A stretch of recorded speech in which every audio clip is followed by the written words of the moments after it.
तेजस्वी ने ठाना है 2024 में पलटू राम और मोदी को भगाना है।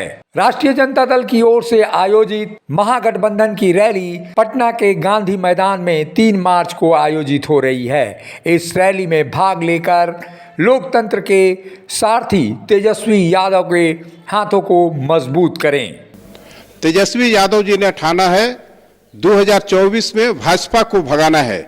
आइए इसी संकल्प और विश्वास के साथ आगामी 3 मार्च को पटना में होने वाली रैली में हम लोग भाग लें। जय लालू, जय राबड़ी, जय तेज, जय तेजस्वी। झारखंड की 2 राज्यसभा की सीटों के लिए महागठबंधन के अंदर मतभेद की स्थिति पैदा हो गई है।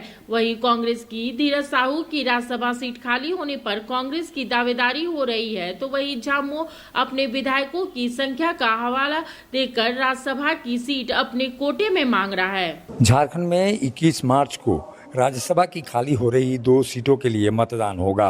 वर्तमान में 1 सीट कांग्रेस और दूसरी भाजपा के खाते में है। जिन 2 सीटों पर मतदान होगा उनमें कांग्रेस के धीरज साहू और भाजपा के समीर उरांव की सीट शामिल है। संख्या गणित को देखने से 1 सीट जेएमएम कांग्रेस गठबंधन और दूसरी सीट भाजपा के खाते में जाती दिखाई दे रही है।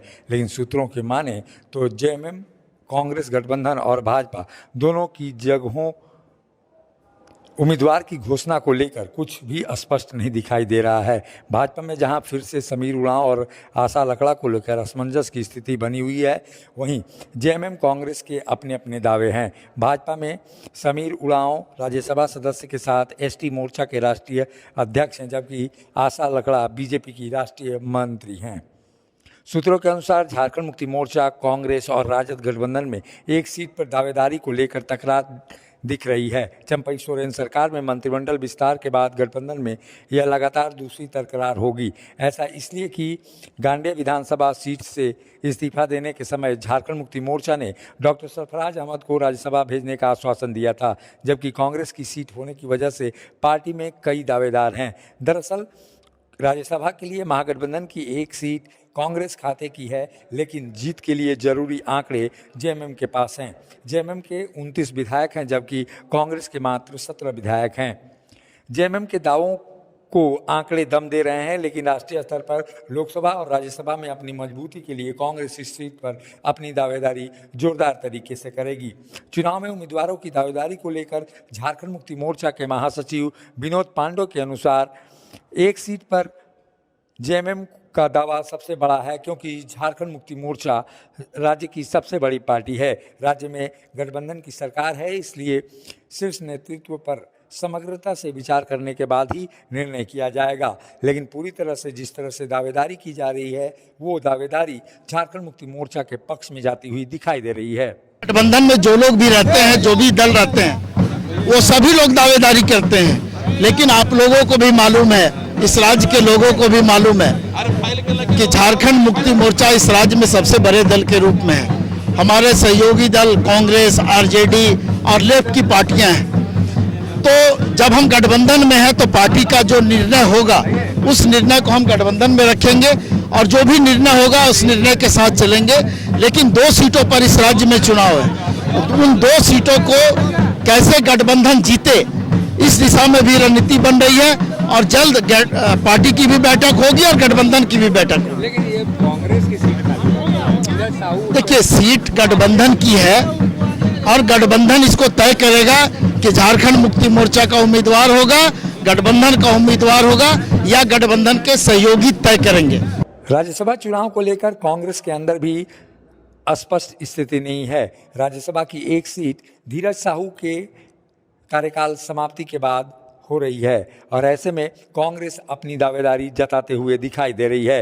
राज्यसभा सांसद धीरज साहू की ओर से सीट कार्यकाल पूरा होने के बाद सीट उनके कोटे में जाएगी, इसकी आशा पूरी तरह से विधायक जयमंगल सिंह दिखाई देते हैं। गीता कोड़ा जी जब पार्टी में नहीं थी तब भी वो कांग्रेस का गढ़ रहा था और गीता कोड़ा जी के आने के बाद कांग्रेस ने उन्हें उस टिकट पर लड़ाया और गीता कोड़ा जी को सांसद बनाया। उससे पहले बागुंदा कितने बार सांसद रहे, ये किसी से छुपा हुआ नहीं है। निश्चित तौर पर ये सीट भी महागठबंधन जीतेगी। आने वाले लोकसभा में आपको पता चल जाएगा।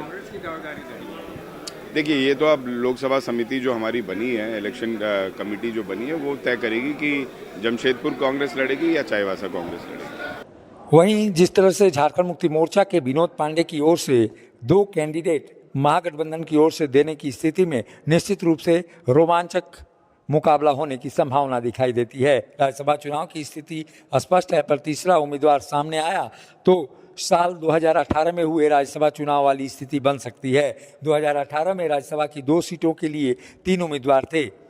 भाजपा ने समीर उरांव के साथ साथ प्रदीप संथालिया को भी चुनाव मैदान में उतारा था, जबकि कांग्रेस के केवल धीरज साहू उम्मीदवार थे। तब झारखंड विधानसभा में 80 विधायक थे। इनमें से 78 विधायकों ने अपने मतदान का प्रयोग किया था। एक विधायक ने अपने प्रथम वरीयता के मत की वैल्यू के अनुसार जिस तरह से क्रॉस वोटिंग की थी और उसके बाद से प्रदीप संथालिया को जो वोट मिला था उसके बीच से कांग्रेस के धीरज साहू जीत गए थे। ऐसी स्थिति में रोमांचक स्थिति तीसरे उम्मीदवार के आने से हो सकती है। अब ऐसे में राज्यसभा का रन झारखंड में बेहद ही रोमांचक लग रहा है। रन किस ओर जाता है यह देखना बाकी होगा। मुखर संवाद के लिए रांची से अशोक कुमार की रिपोर्ट। मिनी लंदन मैक्लुस्कीगंज प्रकृति की गोद में बसा ड्रीम डेस्टिनेशन आपका कर रहा है इंतजार। आइए अपने यादगार लम्हों को बिताइए ड्रीम डेस्टिनेशन में।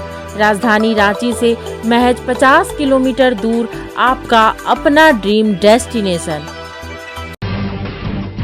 जब टूटती है आस, जब थकती है सांस, जब रूठते हैं अपने मुंह मोड़ता है जमाना, जब अंगड़ाई लेता है संकल्प, फिर बनती है कहानी, बनते हैं अनमिट निशान। देखिए मेरे साथ संघर्ष की दास्तां।